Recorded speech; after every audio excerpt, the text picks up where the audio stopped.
अस्सलामुअलैकुम वरहमतुल्लाहि वबरकातुहू। आज मैं आपको बताने जा रहा हूँ कि ये जो दावा के DVR हैं या NVR हैं, इसको ऑनलाइन करने के बाद आप वीडियो को गैलरी में कैसे सेव कर सकते हैं।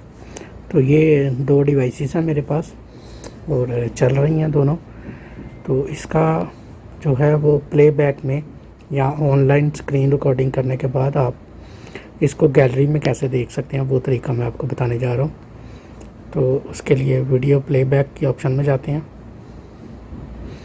जाने के बाद यहाँ से हम कैमरा सेलेक्ट कर लेते हैं।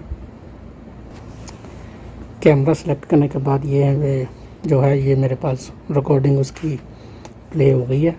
अभी मैं इसकी स्क्रीन रिकॉर्डिंग करता हूँ। ये जो मूवी का आइकॉन बना हुआ है इसके ऊपर प्रेस करूँगा मैं, तो आप देख सकते हैं ये स्क्रीन की रिकॉर्डिंग जो है वो स्टार्ट हो गई है।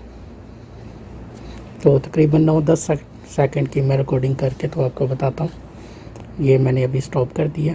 ये क्लिप बन चुका है आपके सामने। अब इसको गैलरी में कैसे सेव करना है, ये अभी सिर्फ सॉफ्टवेयर में सेव हुई है। तो ये जो नीचे मी की ऑप्शन है यहाँ पे जाएंगे।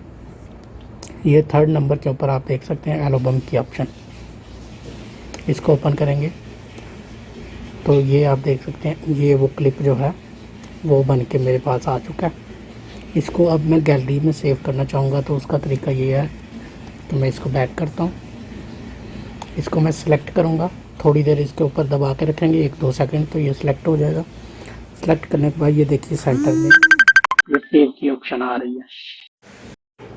सेव की ऑप्शन आ रही है, यहाँ पे सेव पे क्लिक करेंगे तो ये जो है ये गैलरी में इसका क्लिप सेव हो चुका है। अभी मैं गैलरी में जाके आपको दिखाता हूँ।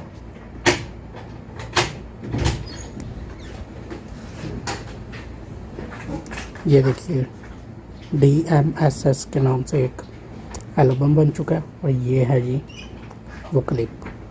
ये क्लिप जो है सक्सेसफुली जो है वो हमारा सेव हो गया गैलरी में। तो ये था जी तरीका दावा की एप्लीकेशन का वीडियो क्लिप गैलरी में सेव करने का तरीका।